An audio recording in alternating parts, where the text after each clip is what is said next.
Welcome back to the series 101 Reasons to Forgive. This is day 101. This is day 101 Reasons to Forgive.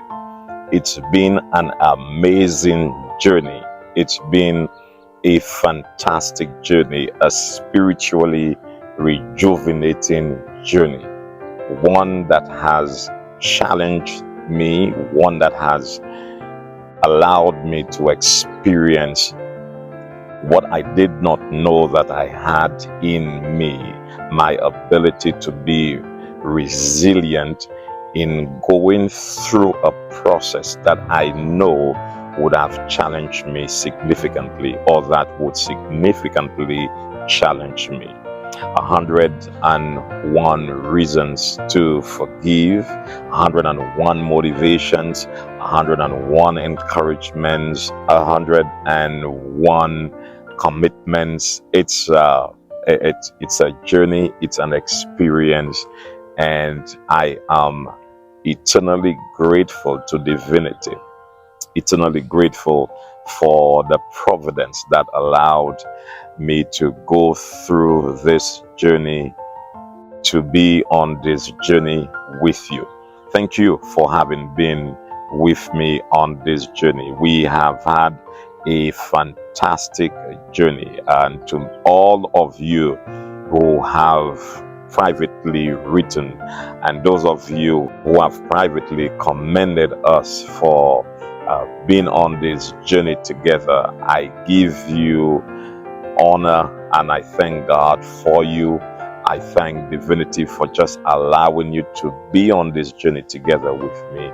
As we journeyed, I know that you had your own experiences, and I believe that we will continue to have amazing experiences coming from this series. I do know that we all will continue to grow, and that we will experience the level of spiritual transformation, the level of self-awareness, the level of maturity that we need to experience so that we can live more meaningful lives. Reason 101 is: forgiveness qualifies you to stand encouragingly with yourself. Forgiveness qualifies you to stand encouragingly with yourself. One of the most disturbing challenges we can have when we think of forgiveness is our qualification to forgive, our qualification to extend the forgiveness to others when it is we know that others have had to forgive us. There is the tendency to feel that we are unqualified, and because of the imposed disqualification, it is almost futile. We feel futile. We feel out of place. We feel hypocritical to speak of forgiveness in a way that will benefit others. Forgiveness disqualifies that perception and qualifies you to stand encouragingly with yourself. It's a challenge when it is that you have to forgive in the first place.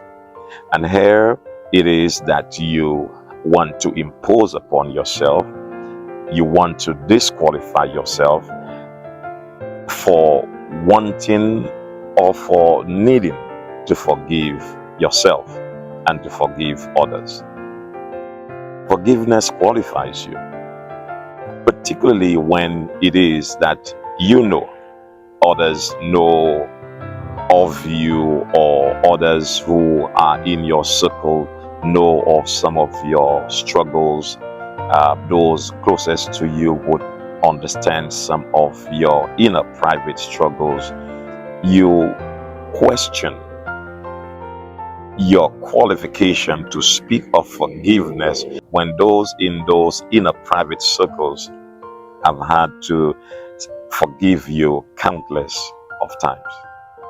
When you understand your imperfections, you are better qualified to work with you than someone who does not understand your imperfections and want to impose upon you what it is they would prefer for you to do, or who it is they would prefer you to be. I am very confident in saying we know ourselves more than those around us. We know who we are. You've heard me mention that in this series quite often. We know who we are. No one knows you better than yourself. And because we know who we are, we would sometimes seek to deny those realities so as to qualify ourselves in the sight of others. We seek to impose upon ourselves qualifications that don't belong to us because others would prefer that we have those qualifications. For example, others may think that you are quiet when it is that you are boisterous. Someone may think that you are very forgiving when you significantly struggle with forgiving.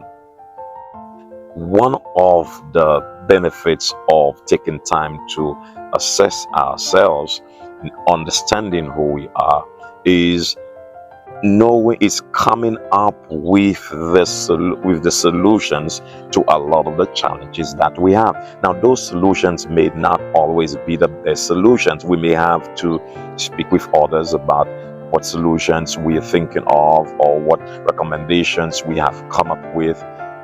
It's okay if it is that you come up with recommendations or solutions on how to deal with some of the challenges that you have.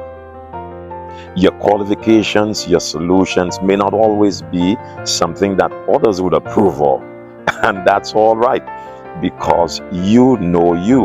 Now, one of the things that you can benefit from is to share with those closest to you, those in your inner private circles, those that you trust spiritually, or those that you trust professionally, even those that you can build an amicable, trustworthy relationship with professionally. You can share with them some of your struggles and some of the recommendation solutions that you have come up with. They may agree, they may not agree, they may seek to provide you with alternate recommendations. They may seek to tweak what it is that you're recommending, but that's okay. You thought of you. You thought of yourself since you've known yourself, and you have come up with reasons on how to help yourself go through some struggles. Forgiveness makes it possible. Forgiveness qualifies you to stand encouragingly with yourself, particularly if you've been practicing a religious faith. You've been part of a religious tradition, a faith-based tradition, a religious tradition, and you feel disqualified because you have not met the expectations of those persons who are part or were part of that tradition with you. What do? Would you continuously impose upon yourself resentment, hatred, self-hatred? Would you continue to sideline who you are? Would you continually dismiss yourself simply because others have had perceptions of you that don't meet who you are? Because you know you, remember, you know you. It's always easier to give someone what it is we don't want for ourselves, particularly if it is we believe we deserve something better. There are persons around you who will not appreciate who you are. They would not want you to believe you qualify for anything more than what they have qualified you for.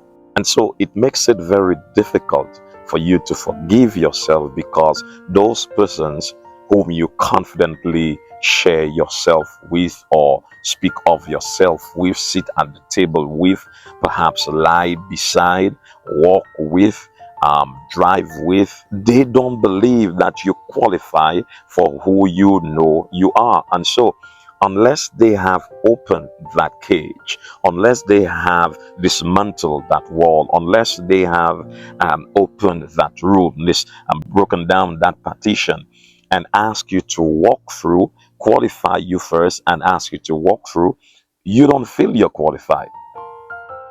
And I'm saying today, it is not so. You have to have the capacity. You need to build the capacity. If you don't have it, you need to build the capacity to confidently, to encouragingly, to willfully be happy with yourself. You need to be able to have the courage. You need to be confident. You need to be encouraging to yourself. This is not a false sense of pride or false sense of qualification. And I'm not referring to academic qualification here, for even academically qualified individuals cannot escape the soul flaws, the soulful flaws, the heart flaws, the personality flaws, the spiritual imperfections that they have. We cannot escape those.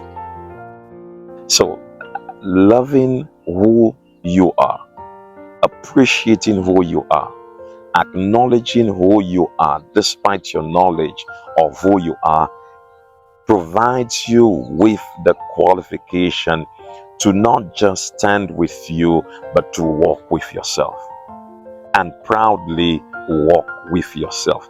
Forgiveness makes it possible.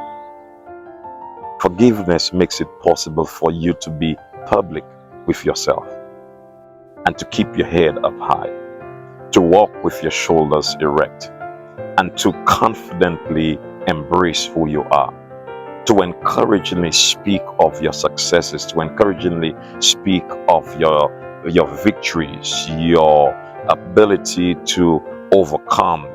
Forgiveness qualifies you to speak of your resiliency.